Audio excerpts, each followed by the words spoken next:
By way of introduction, I'm Dave Dinkel.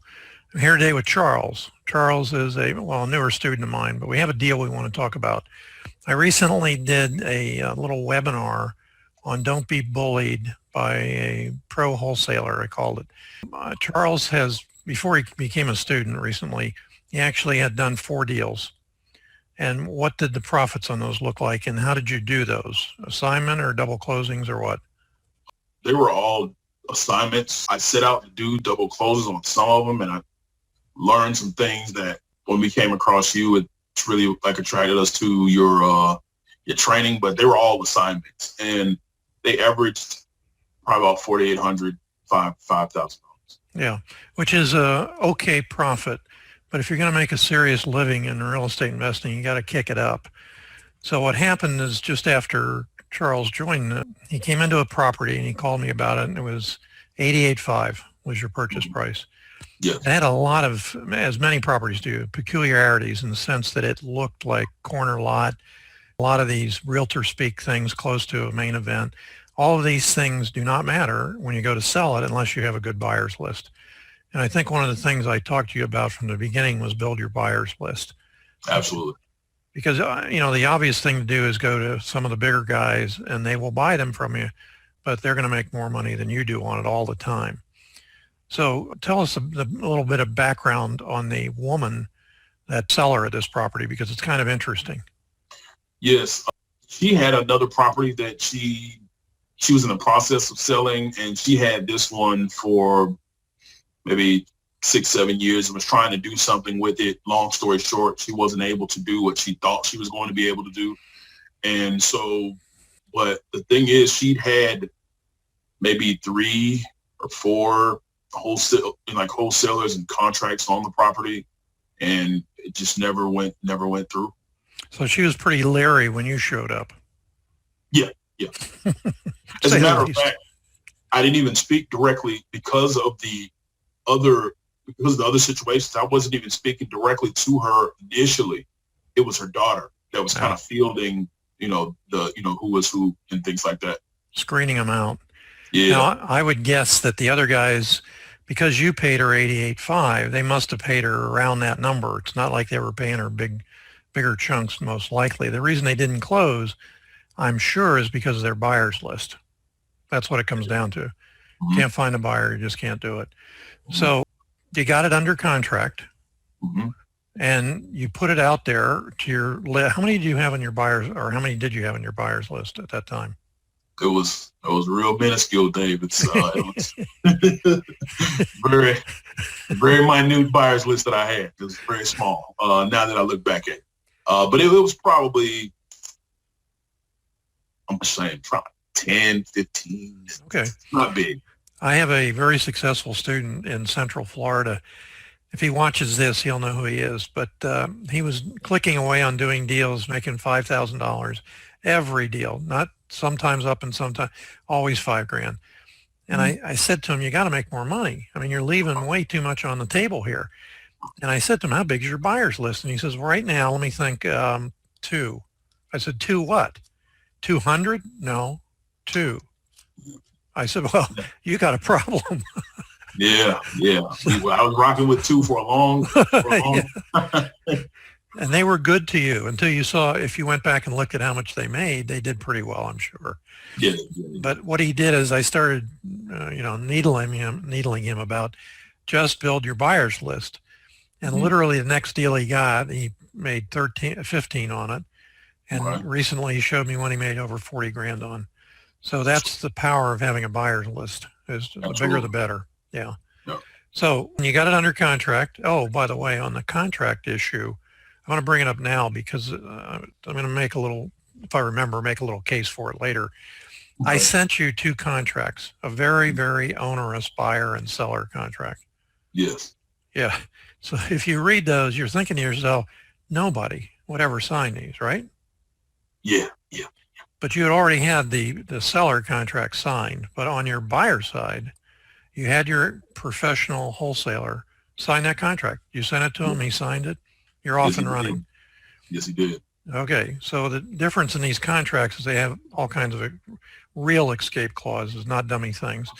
And one of the things they have is if you don't close as a seller or as a buyer, there's additional retribution, I'm going to say. They owe you extra money. As a Yes. buyer, they owe you more than the earnest money deposit. As a seller, if they back out, they owe you money, even though you get your earnest money deposit. I mean, these are very few people have seen them. I only started giving them out recently. They're ones that I used for a long time. Okay. So what happened on that is how many calls did you get when you started to advertise it? What do you mean? How many? My list? Yeah, I should say you did some other things after you had your buyer. You did some other things other than just sending it out to your list. Some other types of advertising, which ultimately brought you the buyer because you didn't have the list. Yeah. But on your list, how many calls did you get on the property? Honestly, on my list, I got about 8 or 9 calls, and then, well, it's probably more because then a lot of the calls were coming in from that professional wholesaler. You know, just different situations. Hey, we're trying to do this. Hey, we're trying to do that. So I mean, but just different people, anywhere from like 8 to 10. And that's really a pretty good number, especially for your microscopic list. Microscopic. I like that. I like that. Okay. So first offers were in the range of 102, 102, 104, but we ultimately, you settled on 106. And I said to you, I don't know if you remember, are you happy with that? And you said, you know, it's a good deal, 88.5, 106. And I said, well, let's see if he closes because I think we can get more. So as it turns out, just a day or two before closing, this pro buyer comes up with, oh, by the way, I resold it to another buyer. He needs a 2-week extension. Was that what it was? Yes. Yeah. He wanted a 2-week, some type of 2-week extension. He just a bunch of some other stuff that he was saying. But yeah, 2-week extension is what he told me. And he also, the end buyer, this new end buyer, wanted to renegotiate with your seller.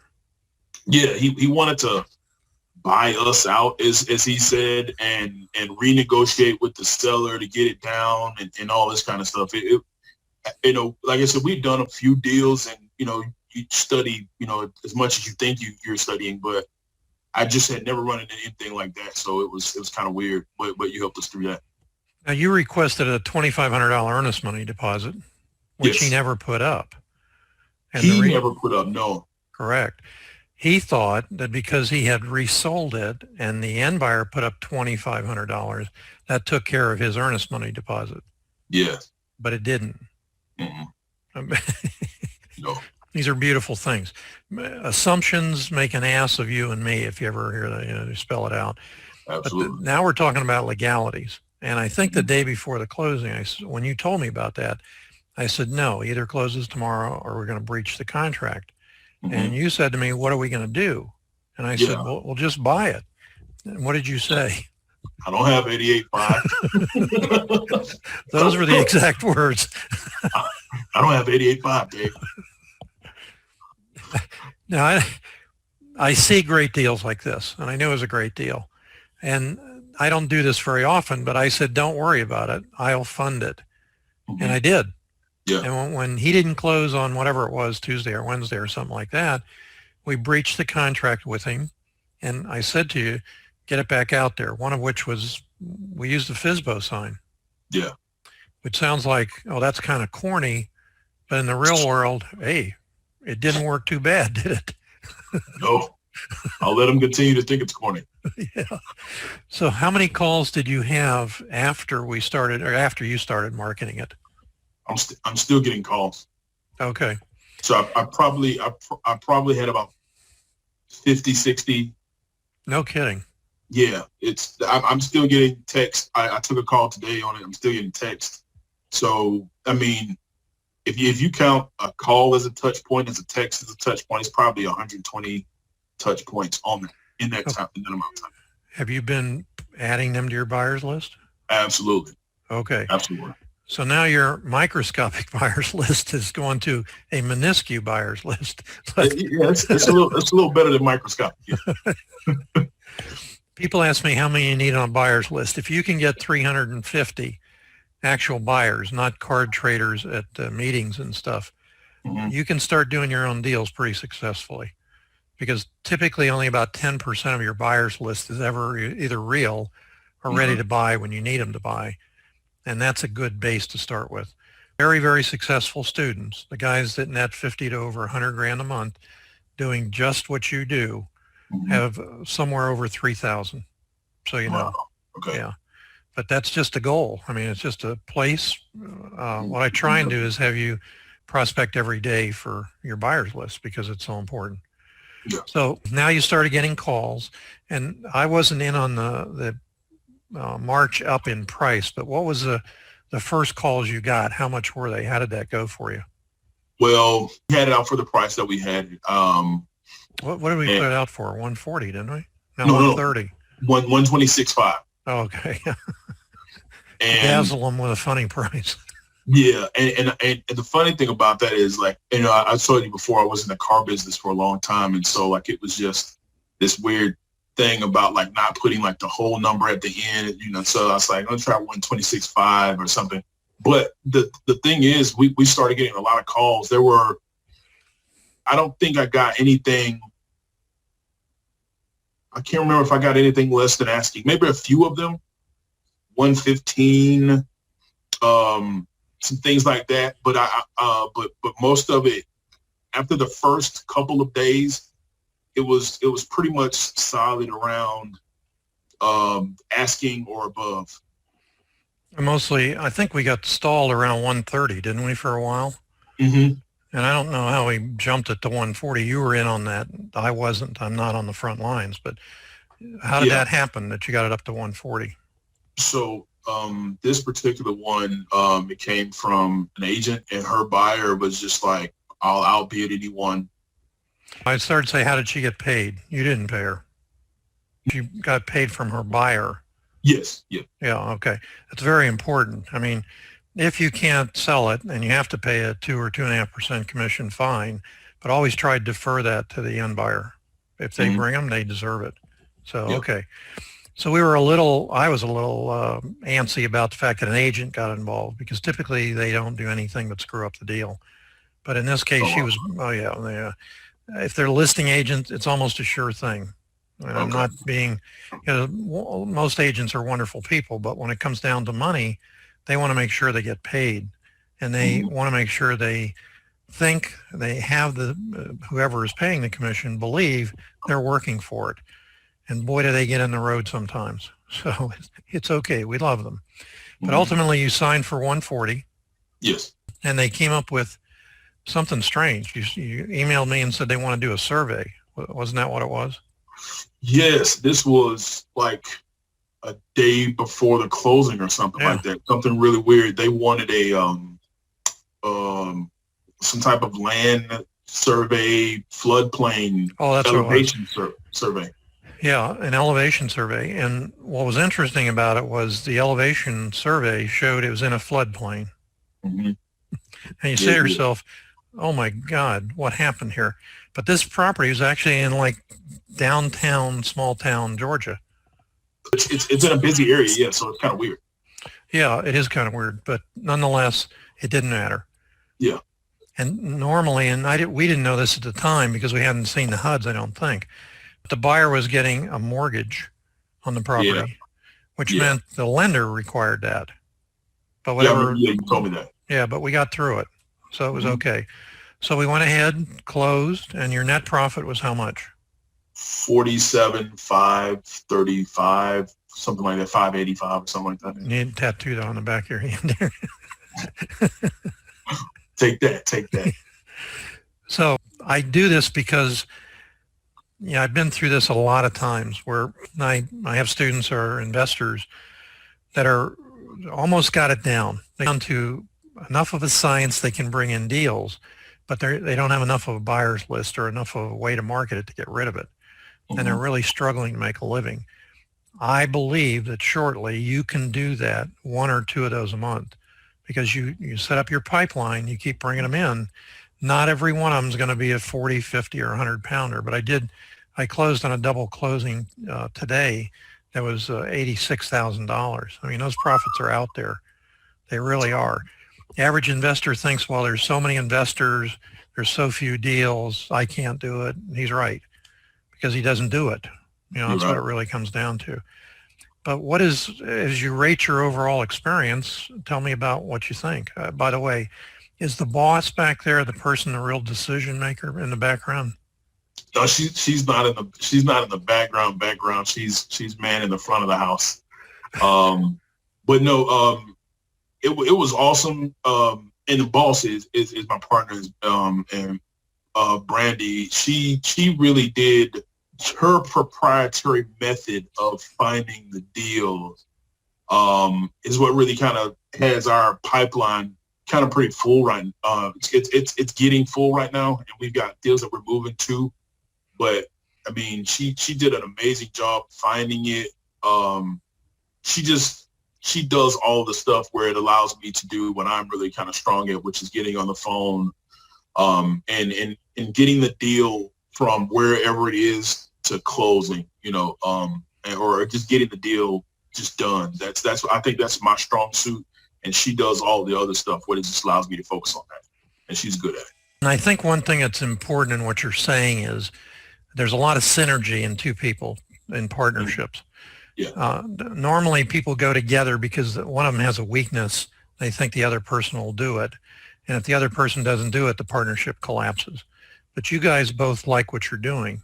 You like being out in front of the public, so to speak, which you have to do. If you can't talk to people, you can't do this. And Brandy likes to do the research. I've heard her in the background there when I've been talking to you sometimes. Yeah, she's always grilling me with the research. Ask this, ask that. So I there's no way I can't. But like you said, it works. And it was good for us to understand that early, because we had done the other deals and we'd seen how, they can go one way or the other. So we just kind of found a role that works good for both of us. Yeah, very good. Okay, any closing comments? Anything you want to say to potential people getting into real estate investing? Don't come to the middle of Georgia? Or? I mean, hey, it was awesome coming across you guys. I think that there's a lot of information that's out, but I think that what's going to separate anyone from just the people that are like learning and just kind of doing it, is just mindset and also mentorship. Dave, I mean, I can't thank you enough. Like, you absolutely have no idea what it felt like to find someone whose teachings kind of aligned with how I thought mentally coming out of a sales situation, a car business, and then transitioning into real estate investing. There's a lot of other information that tells you that, hey, $5,000, you should be happy with $5,000 per deal. Yeah. And there's nothing wrong with that if it's someone coming from, just there's nothing wrong with that, when you're getting into it, but there has to be something else. And finding you guys and just listening to your training, and we knew immediately when I started finding your training and your videos, I knew immediately that I was like, man, if he's got a mentorship program, I wanted to be a part of it. I'm not saying it like I'm keeping it 100 with you, and it's been a godsend, man. I can't thank you enough, Dave. Well, I really appreciate that. Seriously. I love to help people be successful, change their lives. It changes your life. It really does. Mm-hmm. And the sky's the limit. It's only a matter of you keeping up and doing it. Mm-hmm. The first time we even spoke on a deal prior, just the knowledge, the moment we started, talking back and forth, it immediately helped. And then it just kind of grew from there. And like I said, man, I can't thank you enough. Brandy as well. We can't thank you enough. Well, thank you. Appreciate it. Now, we did try and get a price reduction from the woman. Yeah, we did. I don't think we were the first either. But the third time up, it didn't work. She knew she knew it. She's like, listen, if you're thinking about getting a reduction, you can forget it. And I said, I would rather, and I was like, what? No, I had to switch. I just wanted to ask you if you knew about that, Well, thank you very much for spending the time with me. I really appreciate it. No problem. You know how to get me. I'll be talking to you. On to the next deal. Absolutely, Dave. I appreciate it, man. Thanks a lot. All right. Have a great evening. You too. Bye-bye now.